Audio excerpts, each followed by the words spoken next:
Yeah.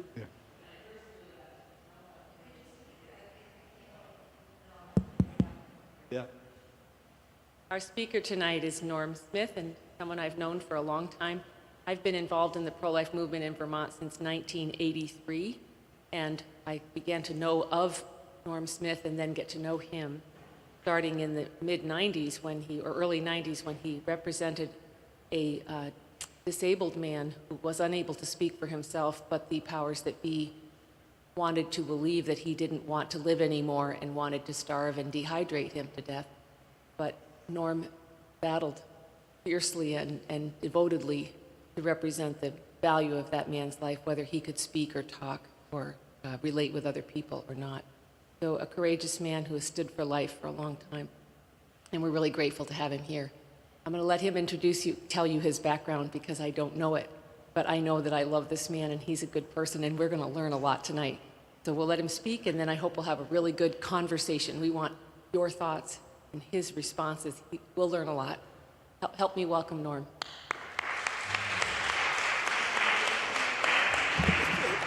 Thank you, Michelle. Background, I grew up in St. Johnsbury. I've been an active Catholic all my life. I went to the academy, I went to MIT, I went to Boston University Law School. I clerked for the Chief Justice of the Vermont Supreme Court in 1981.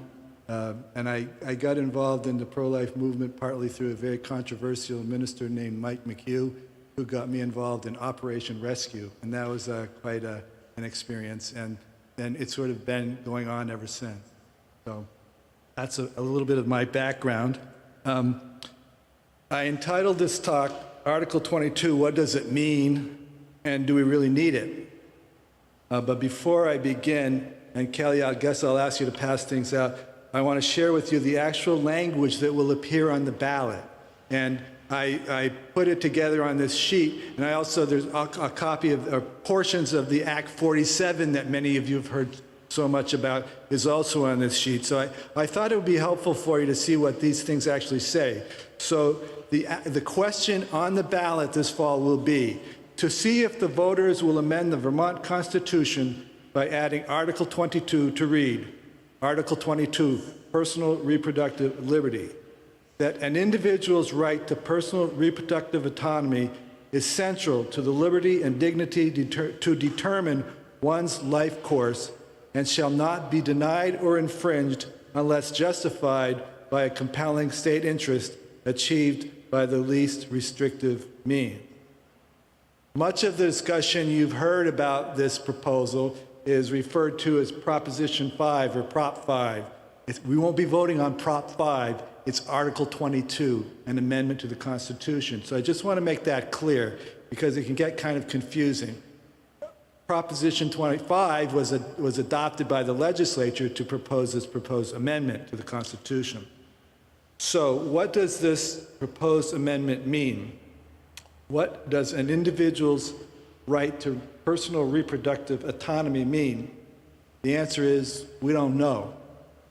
People have asked Ann Pugh, the chairman of the Human Services Committee, House Human Services Committee, what it meant. That committee is what reviewed this proposal and recommended its adoption to the legislature, which it finally did. And when she was asked what it means, in one presentation, she referred people to the dictionary. Right?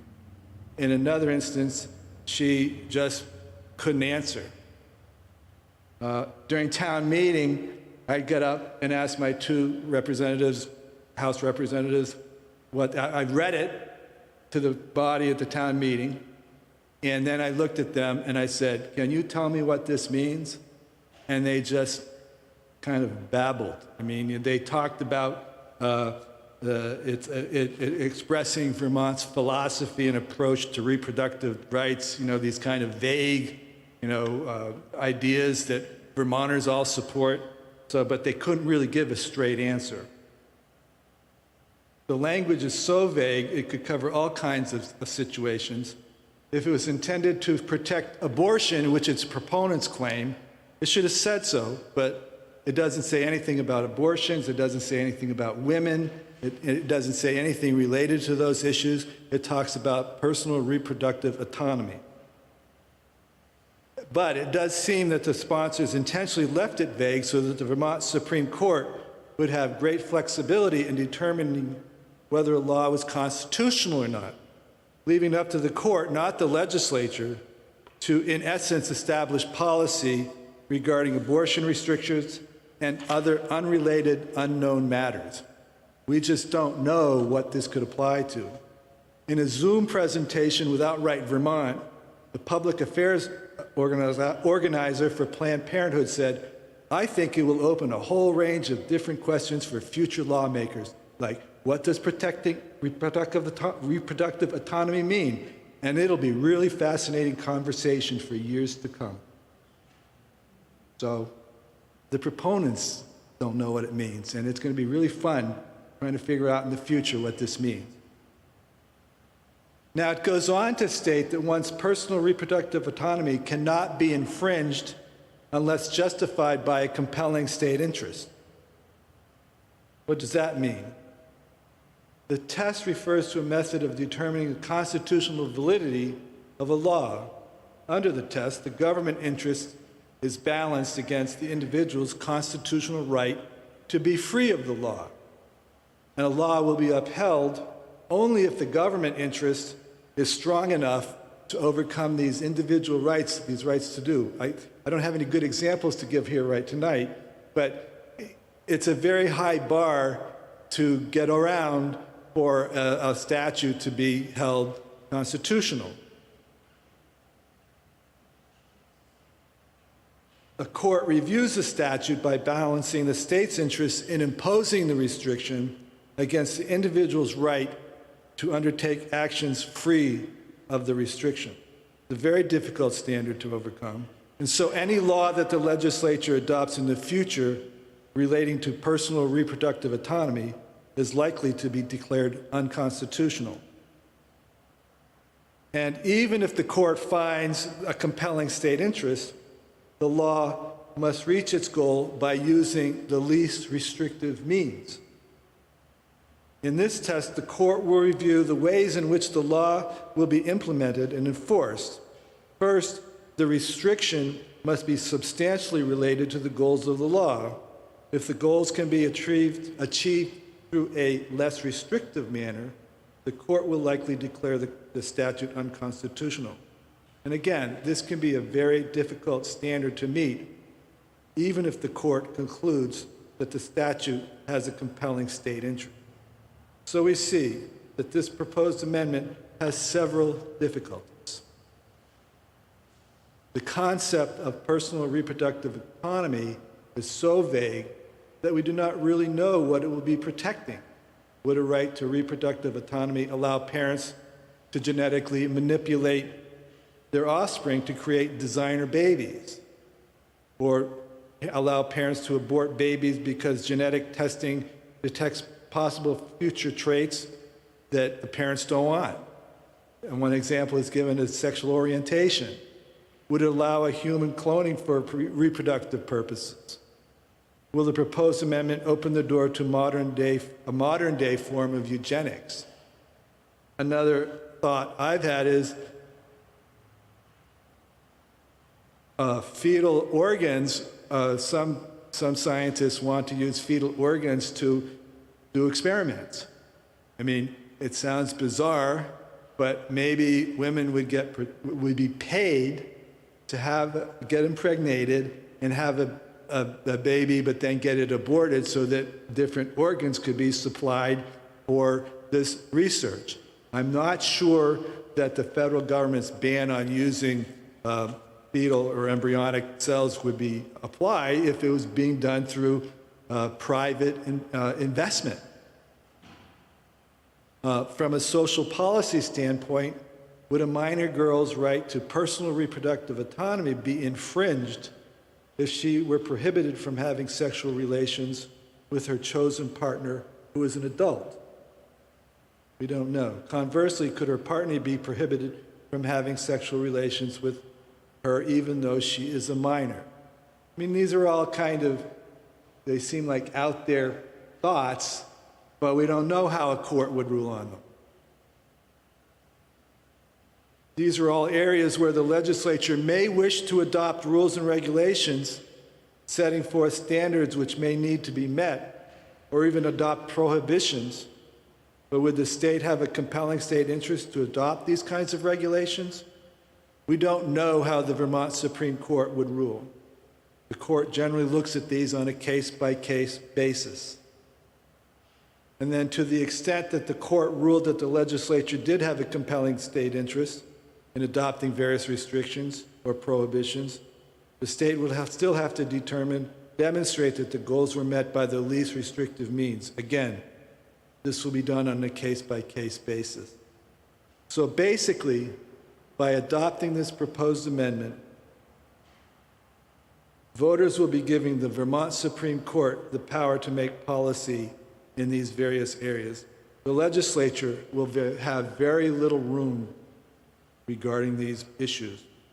It's going to be very difficult, if this amendment gets adopted, to do any kind of regulation or review or law regarding, again, reproductive autonomy, whatever that is, okay?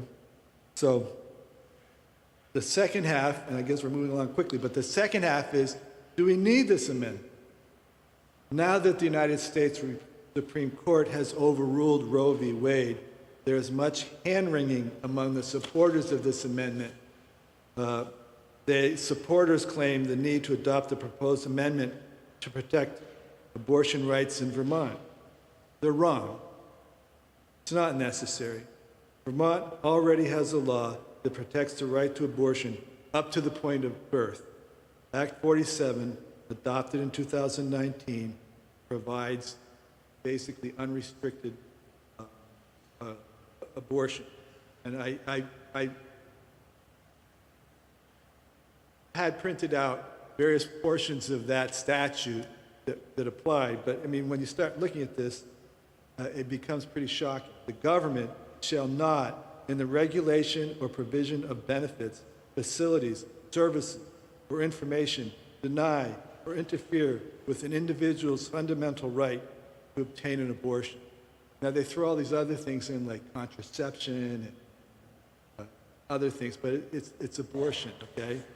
The act goes on to provide that a public entity, meaning the government, shall not, one, deprive a consenting individual of the choice of terminating the individual's pregnancy, shall not interfere with or restrict in the regulation or provision of benefits, facilities, services, or information the choice of a consenting individual to terminate the individual's pregnancy, shall not prohibit a healthcare provider acting within the scope of the healthcare provider's license from terminating or assisting in the termination of a patient's pregnancy, shall not interfere with or restrict in the regulation or provision of benefits, facilities, services, or information the choice of a healthcare provider acting within the scope of the healthcare provider's license to terminate or assist in the termination of a patient's pregnancy.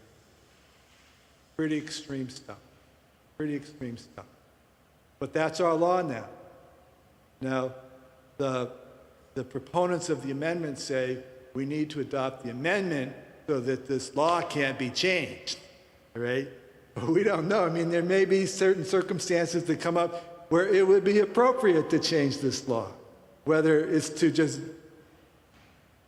cancel it or to make amendments.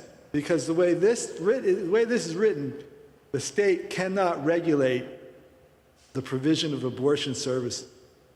I mean, this state may become a haven for abortion providers to come here. So even though this law is in effect, proponents of the proposed amendment claim that it is necessary to prevent the legislature from amending or even removing the statute. The proposed amendment would handcuff the legislature. For proponents, this is one of the purposes of this, okay? And you need to keep in mind to change or remove this amendment for the Constitution is going to take 4 years, because to amend the Vermont Constitution The legislature has to review it and make a proposal in one biennium, and then they have to make it again in a second biennium, and then it has to go to the vote for the people. So once this amendment gets adopted, it's going to be very difficult to remove it or change it or do anything with it. So we're going to be stuck. We don't know what the future holds with respect to practices that may be undertaken in the science regarding we may not know what the future holds to practices that may be undertaken, the science regarding fetal development or related issues. As passed, the statute literally prohibits the regulation of abortion practices in Vermont. We know there have been unscrupulous abortionists who have treated their patients badly. Similar bad characters may well come to Vermont. The legislature may want to amend the statute to provide some modicum of regulation and oversight by the state, but the proposed amendment is likely to prohibit that from happening. Roe v. Wade is no longer.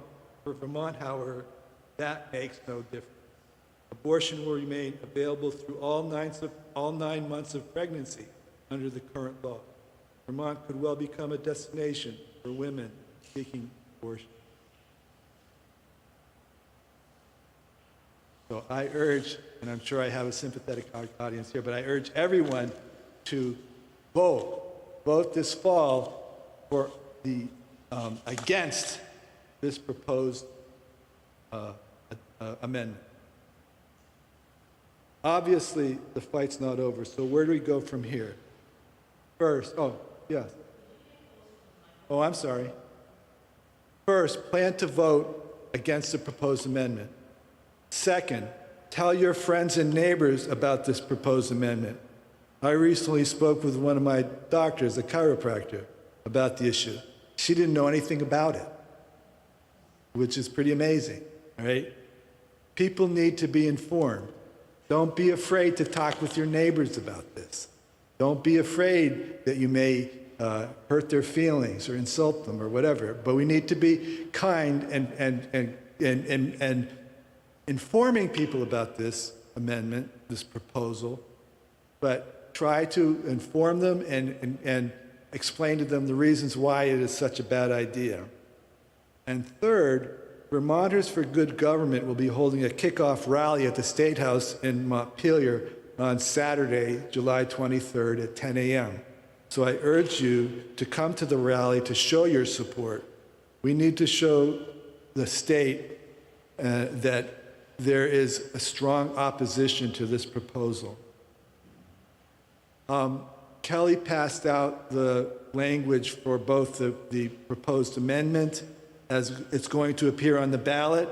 And I also have flyers up here from Vermonters for Good Government, which has some information in it, as well as provisions for making donations and also getting on the email list. Nadia also, my wife, provided some flyers from a related organization called the Vermont Family Alliance. They're fighting this because of their concerns over how this amendment could affect family relationships and minor children. And finally, I have a pad here where you can write your name, email address, and phone number if you just want to provide that. Contributions to Vermonters for Good Government are not tax deductible. We're a 501c4 advocacy organization, so they are not. Vermont Right to Life has an education function, and you could make donations to them, and they will be also working on this. Thank you. I guess I can take questions now. Yeah, Mary. Yes, okay, we'll do that. Yes. The rally? What time is the rally? The rally on Saturday, the 23rd of July, is at 10 a.m. Well, we want to show the state that there's a lot of support or opposition against this amendment. You know, the press is going to be there. They're going to be counting people, you know, and if 10 people show up, it's not going to look really good. So, I mean, we really need to have people come and support the cause. The rally will be at the State House. Question was, where is the rally going to be? It's going to be at the State House. Outdoors. That's the plan. It's going to be outdoors at the State House. Nadia.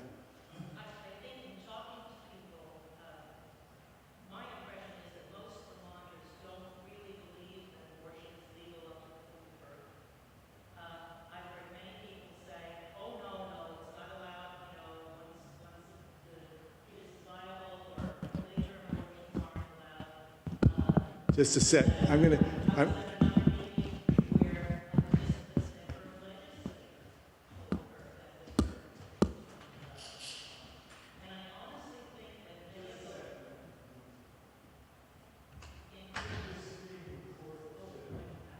You are not loud enough. Now I forget what I was saying. I honestly believe that many of the legislators didn't understand the full implications of what they were voting on. It was basically a party thing. The Democrats were told to vote for this, and a lot of Republicans came along. Reproductive liberty sounds great, without thinking about the granular details, what's involved in it. So Norm said, but there was a lot of legal language. I think that just flies over many heads. But this amendment has gone through that 4-year process to amend the Vermont Constitution. 2 separate legislative sessions voted for it. And they had to vote for it by like 3/4 or 2/3. I think the first session, it had to be 2/3, I think, but the second, it had to be just by a majority. But when this goes to the polls in November, it's going to be a simple majority that will determine, yes, this is part of the Vermont Constitution, or no, it's rejected. And if it's part of the Vermont Constitution, what it does, as Norm said, is it binds the hands of the legislature. It makes it illegal to restrict abortion. Now, whether that applies to standards for clinics that perform abortions or not, I've been looking into that. I haven't done that yet. But it doesn't allow any restrictions on abortion. Yes. Thank you. You were talking about if the article is approved, that the legislature will not be able to place restrictions on abortion or on, the doctors or facilities that perform abortions. But I'm just kind of curious,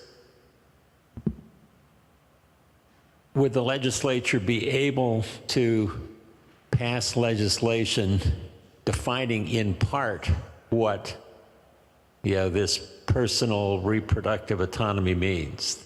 That is, they're unwilling at this point to make any statements of what they think it means, but if it passes, can they then pass legislation to say it means this and it means that and it means this other thing? We're not restricting it to just what we're saying, but can they then provide? The question is, could the legislature adopt the definition of personal reproductive autonomy? And that's an interesting question because it's in the Constitution. I think it's up to the court to interpret that language. I mean, it's an interesting question, but so I'm not sure the legislature can then impose its definition of it on the courts. But I mean, it's an interesting thought. Yes. I believe, for one thing, if you talk to your neighbors, Just a second. Yeah. if you talk to your neighbors and other people and just say, do you know what autonomy means? Now, I said to myself, I'm not sure if I know what it is, so I looked it up in the dictionary. And again, everything is so vague. The whole thing is so vague, so there's so much that can come under there that the courts could put, and it's also in regards to young children, and the parents' rights not being heard, not having control, be able to speak for their children. I mean, there's so many things that, and people don't think of that. you know? Right, I'm not sure the legislature did, or No. maybe they did, and that's why they made it so vague. It's really hard to Exactly. tell. And that's the danger of this. So there are two primary points to make about this in a way. Who supports abortion at the time of birth? Nobody, or virtually nobody, okay? But this amendment will authorize that. And then the other point is the total vagueness of what this proposed amendment says. You know, I mean, I think we've done polling, and you know, when they say that, you know, 57 or 80% of people support abortion, well, it's more nuanced than that, okay? I participated in a Vermont Public Radio poll, and they asked, do you support a constitutional amendment protecting abortion rights? Well, that's not what's being proposed here, right? And then they used the answers to that poll to say there's a majority of people support this proposed amendment. They're not being honest. And I got to tell you, every once in a while, I call them up or I email them, and I call them. I mean, they keep talking about protecting abortion, and I say, no, this protects personal reproductive autonomy. And if you're going to report on this, you've got to use that language. Language is important here.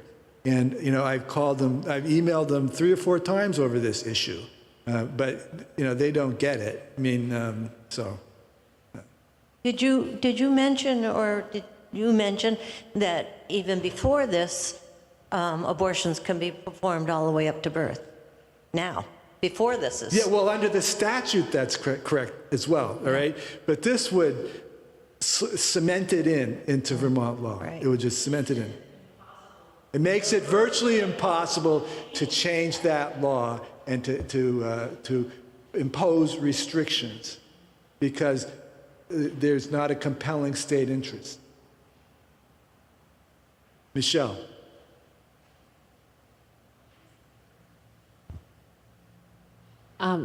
My understanding from in Vermont law, and maybe many other states too, where abortion is allowed, is that, or where abortion was prohibited, is that the woman who was seeking an abortion or who was given an abortion was not the person who was considered a criminal. It was the medical provider who was doing the abortion. So this constitutional amendment, even though it talks about personal reproductive autonomy, it seems to me that it is mostly, like our state statute, designed to protect the abortion providers, that they cannot be prosecuted, that they cannot be forced to do abortions in a certain way or to have any reason why they do it. They cannot be prosecuted for doing virtually anything in the area of reproductive health. And my question is whether, if you would address the healthcare providers who don't want to be involved in providing abortions, and whether either our state statute or if we put this into our Constitution, whether it will be possible to do anything to protect them so that they can't be forced into what I'm imagining that they would, if they said, I'm not going to do this abortion, that they would be, could be prosecuted for denying someone their constitutional rights. It's possible that the provider or a doctor who refused to perform an abortion could be held liable or responsible somehow under this statute. It does speak of state action, okay? So is allowing the doctor to refuse a form of state action? I mean, it's a good question. That's hard. I mean, but it's very well possible that, you know, doctors will not have conscience rights in this.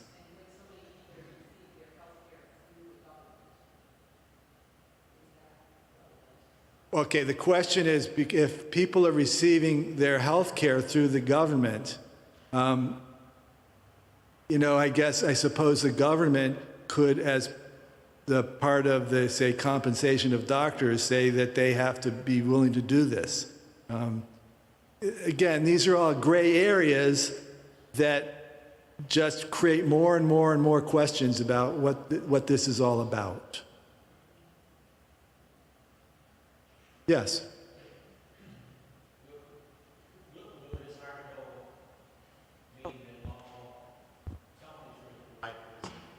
Will health insurance providers be required to provide abortion in their health care plans? Again, I'm not totally sure. These are all interesting questions, and if the state allows an insurer not to cover, is that some kind of action interfering with these reproductive autonomy rights? I mean, it could be construed as that. Certainly, there would probably be litigation over that issue. That's the danger of this whole darn thing, is that we don't really know. There's so many open questions that it's undefined, it's open-ended, and we just don't know the answers of any of these things. When laws are written, they should be clear so that they provide guidance, and it's a law that people can rely upon and look at and understand what it says. Nobody, including the proponents, the sponsors, some of the writers of this language, don't know what it means. Just following up on something that was said earlier, both my wife Molly and I, over the past few weeks, have encountered quite a number of people who have either never heard of Article 22, are totally unfamiliar with it, or at best are, have heard of it but don't really have no real sense of what it is. Yeah, that's why it's so important to get the word out. As I said, my doctor didn't know anything about it. A number of people don't know anything about it. So, I mean, and it's been in the news a lot. You're going to hear a lot more of it. I think things are going to really heat up within the next couple months, because the early voting is what, in August? That's when you can start mailing your ballots in. So no longer do we have to focus on the day of voting. We've got a 45-day stretch in front. It's not August. I think it would be, September? So, I mean, but you've got to start focusing on that period of time as well. So you've got a 45-day stretch where you've got to convince people. Now, at the primaries, one of the plans is going to be to, at the polling places, is to hand out flyers about this to people as they're walking out. It's not going to be, it's going to be for information. It's not going to be necessarily for advocacy. And it's not an issue that they will be voting on in the primary, because they're going to be voting for candidates. So that's going to be a good way to get the word out. So if you are willing to do that in your voting area, please contact Vermonters for Good Government, and we need a force. This has got to be a groundswell of action on the part of us. Michelle.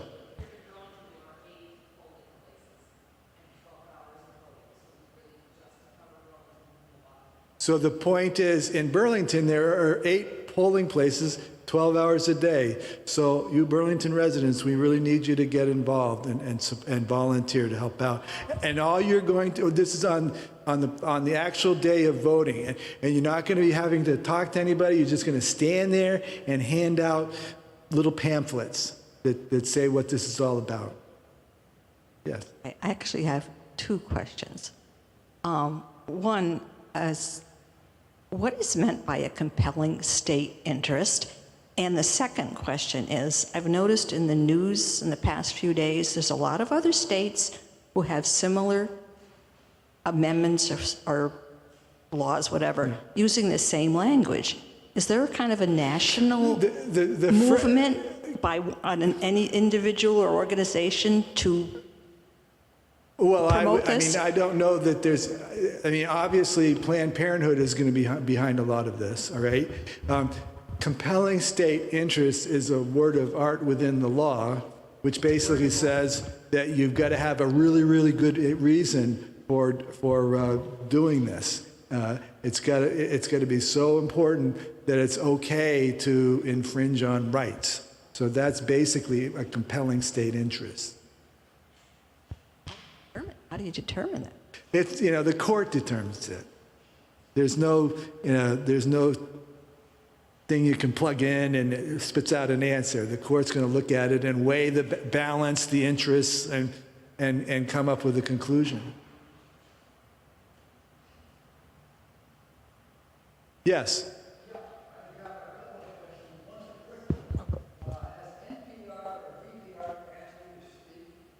The question is, has anybody asked me to speak? No, not yet. I mean,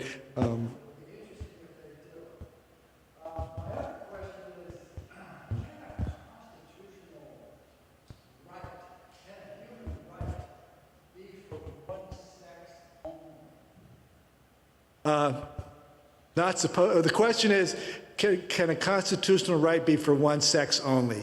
I would say no. All right, but this proposed amendment doesn't talk about women. It doesn't talk about men. I mean, some of the proponents are saying that this amendment will protect people's rights to use contraception, the right to have children, the right to not be sterilized, the right to sterilize. I mean, they throw all these other things in. So, can this constitutional amendment be unconstitutional because it only provides a right to a certain group of people, that is, those that can have children? Well, I don't think so. I don't think it would be declared unconstitutional for that reason. I mean, I don't think when you're looking at equal protection law, the courts are looking at protected classes, usually race, sex, now all the other things, all right? But a class of people who can have children is not one of the protected classes, all right? I don't know if that answers your question. Well, so it is a valid, it just struck me as an invalid amendment, the way that they spoke about it, as very vague, again, as you were saying. This right, people like to talk about rights, human rights, and it just strikes me as a one-sided right. Well, I mean, it's a right that's there. We don't know quite what all the rights are, and so, but it's not really the category of people who can have children is not a category that would violate equal protection, if you will. One follow-up question to this is, does this amendment mean that men now have a right to force an abortion or to prevent an abortion? That argument has been made. Whether it would succeed or not, I don't know. I tend to doubt that a man could go to court and force his girlfriend to have a child against her will. But we don't know, okay? I mean, there's some logic in saying it interferes with his reproductive rights, but I seriously doubt that a court's going to say, ma'am, you've got to have that child. Lori, were you going to ask? Okay. Yes. The question is, what constitutes a right? I mean, we're getting into I don't know that I can give you a definition for it, all right? I guess I'm making the point that you have a right not to be a slave. So don't you have a right to be born? What is a right? Well, I mean, the question is, you have a right not to be a slave, but don't you have a right to be born? The problem is that the courts have ruled that the fetus is not a person, all right? And so a fetus doesn't have rights, okay? Yes. So it's funny because I think where the pro-life movement hurt themselves in a lot of ways was they tried to play the rights game with the government. I think if we would have played the nature game, what's the nature of motherhood? That can't be reversed, no matter what a court says. If you're impregnated, your nature ontologically changes, much like, say, a priest at ordination. Something happens there that no court system can overrule, and I think we shot ourselves in the foot by arguing from rights. We went into their basketball court rather than pulling them into ours. But my question would be more practical than that, I think, which is around taxes. Does this do anything to the allocation of funds in the state that go to the procurement of these things more directly than, say, in the past? Well, certainly, because there would be this so-called right. I mean, if the state is providing medical care, it's probably going to have to provide abortion services. I hear it referred to as abortion care, which just seems weird to me. But I mean, you would, I mean, and the state already, there's already a Vermont case in which says that Medicaid has to provide abortion services. It's unconstitutional, I think, under the Vermont constitutional. It was a number of years ago, and it's interesting because it was a trial court decision, and it never got appealed, which sort of tells you where the Attorney General's office was at. Any other questions? You guys are testing me. On this, it says here about Proposal 5, and I've been into other meetings with a bunch of conservative people talking about, and they keep saying Proposal 5, and I said, I have never seen Proposal written. Well, Proposal 5 is that language that's going to show on the ballot that you have in your hand. So it says here, Proposal 5 will be voted on by the state of Vermont this November, the general election. It would add Article 22. Now, this is Article 22. Right, yeah. I mean, the problem is the discussions about this issue treat the phrase Proposal 5 and Article 22 as the same thing, okay? Proposal 5 was the proposal by the legislature to put this matter before the voters, okay? So in the legislature, they called it Proposal 5. To be honest, I don't know the entire history behind it. There's going to be a Proposal 2 before the court, before the voters as well, to eliminate some kind of weird reference to kids being slaves, and because I forget how it is, but basically our current Constitution talks about no slavery over 21. So I think the implication is, you can have slaves under 21. So the legislature, which didn't have anything else better to do, has proposed this amendment. It's gone through the same 4-year process, and we're going to be voting on that as well. And I forget which article it's going to remove language from. Okay, but when people talk about Proposal 5 and Article 22, they're sort of talking about the same thing. But when you go to the polls, there's not going to be any reference to Article 5, or Proposal 5. It's going to be Article 22, okay? Zach? But if you're talking to an individual on the street, they're keeping things simple and so that, just quickly, many years ago, I started out a teacher, left teaching, and went into the business world. And they would, and they would write a directive, and then they would bring the directive and they say, Jim, you told me, or you told us, that when we write a directive, a 5th grader should be able to read it and understand it. Okay, tell me, as a teacher, would a 5th grade understand this?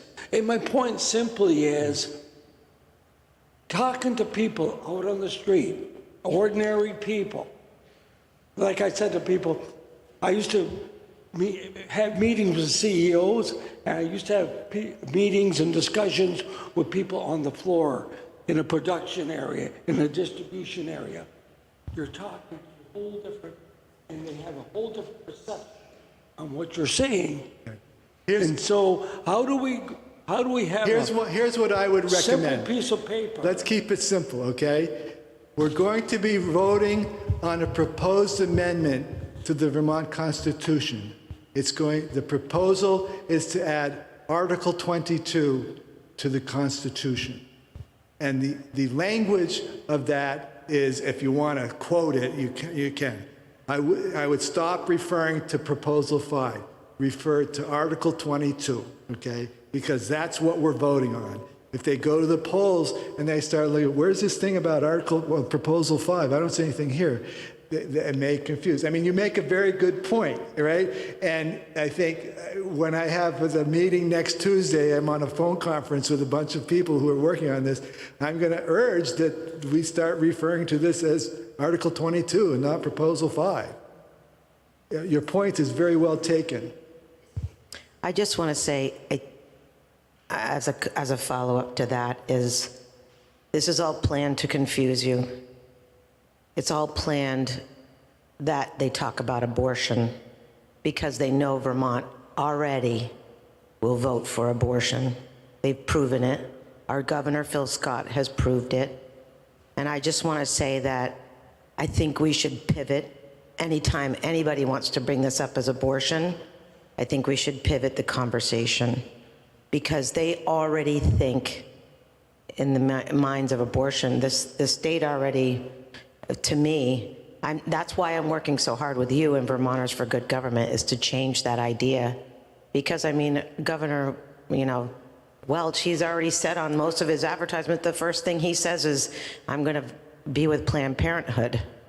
I mean, people have to understand it's all special interest money, and they're making the money. That's why the legislators, there's something going on that they don't want us to know. They want it to be vague. And they just assume, don't you think, that we're going to go, that the state of Vermont is going to vote this way? Well, yeah, I think if this is characterized as a vote on whether you support abortion or not, we're going to probably lose. But we need to educate the public that this is much more than abortion. But the other thing we can also point out to, though, is, I mean, you have Vermonters that support abortion, but they don't support late-term abortion.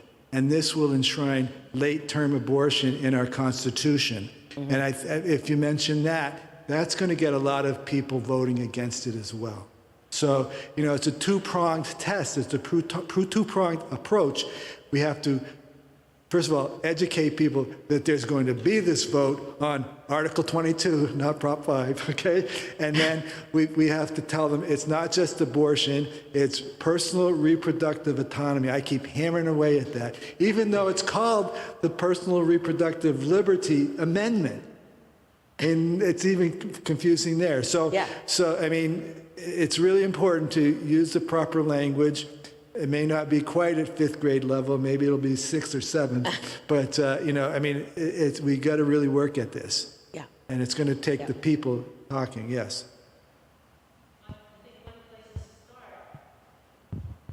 place to start talking to people is to dismiss the notion, the idea that people might have that somehow protects the right to abortion. It doesn't protect the right to abortion. It's already in the statute. What it does, it moves it from the reach of the legislature. And the people. And leaves it in the Constitution, puts it in the Constitution. But abortion is legal in Vermont, it's been legal, and the statute passed in 2015 makes it legal. The wording is to the effect that no government institution that is state or municipal institution can limit access to abortion with any restriction at all. No restriction. It goes right up to the birth. So we don't need to protect abortion. And that's a good place to start. Somebody that is pro-choice. This is needed. This adds all kinds of complications and unforeseen possibilities that probably desirable. Right. Do you think we'll lose nurses and doctors in the state after this? The question is, will we lose nurses and doctors if this is adopted?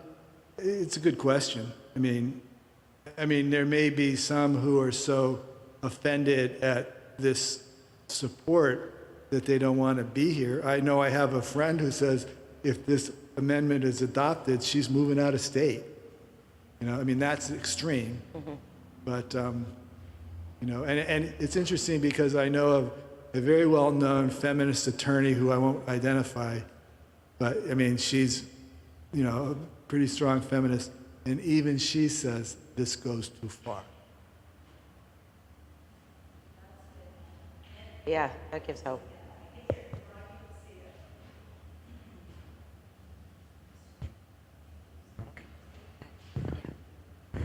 So maybe we'll take these two, since I'm sure the speaker wants to get home. Michelle, and then he can go. Only going to say that. Oh, cookies. Yeah, cookies should have been announced every 15 minutes. I'm surprised. You should have brought some up here, Michelle. Norm, are there any pro-choice people, legislators, politicians, professionals who are speaking out against Article 22? None that I, the question, good question. So there are none that I know of. You know, there's lots of pressure on this kind of issue. You know, you don't want to be identified as too conservative. So, I mean, I just don't know. There are pro-choice people who are definitely against this, and I think who speak out, but I don't know any of them personally. Okay. There were some of the legislators who spoke out against it during legislative discussion consider themselves pro-choice, and they weren't in favor of it. But whether they're helping to educate the public now I haven't heard it either myself. But perhaps as we get into the big campaign season, the questions may be asked in debates and such. Where do you stand on Article 22? Okay. Well, thank you. Oh, one more. Yes. I'll have one more, or two more. Over here.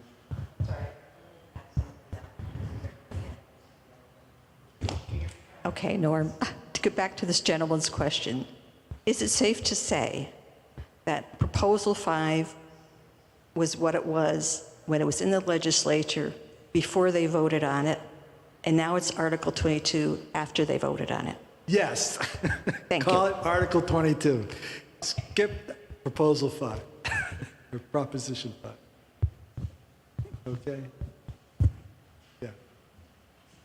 So I think we'd like to all thank Norm for coming, and please ask you to give him a round of applause. Thank you. And I think, and there's material, and sign up to get in There are a couple notices. flyers up here if you'd like to pick them up. And please stay and keep talking amongst ourselves, and Norm may be available for more questions and chatting. Thank you so much for coming.